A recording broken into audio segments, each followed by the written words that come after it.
Welcome back, everybody. It is 6:45 now on Daybreak. And new this morning, the craft brewery business in Buffalo just keeps on booming. But when you're enjoying your favorite brew, do you ever think of who made it? Well, Daybreak's Lauren Hall now shares more about the women's movement in local brewing. It's a really great card to play socially.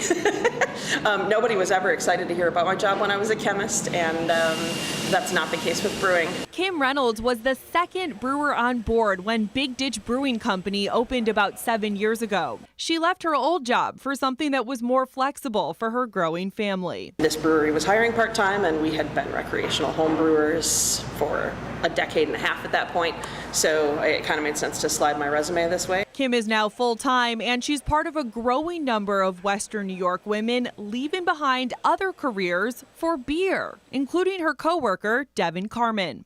I had been home brewing for about 13 or 10 years at that point. It was a good hobby. I was in the insurance industry and just decided maybe I can make this a professional thing. Not far away at Flying Bison, Christina Killery used to work in environmental sciences.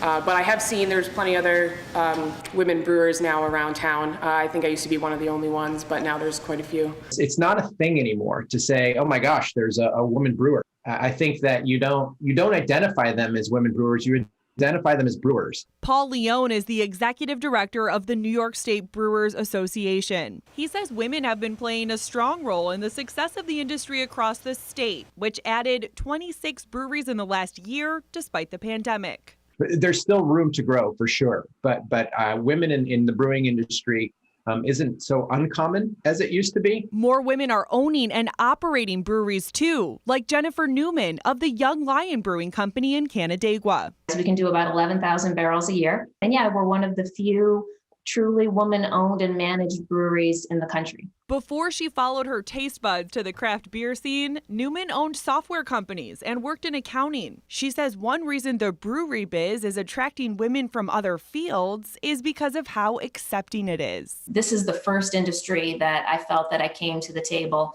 and I was truly treated as an equal. So that was lovely and encouraged. And for the women in brewing of Western New York, it's a hometown pride thing too. I think Buffalo has a certain affection for beer and the brewing industry, and it's fun to be a part of that and be able to call that my workplace.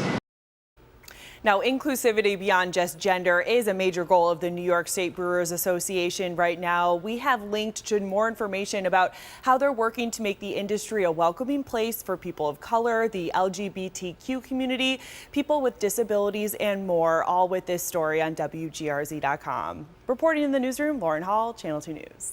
Great story. I love it. And I always say the more the merrier. All right. Yeah, cheers to that. Happy as a woman to support the brewing industry. Lauren, we're doing all we can.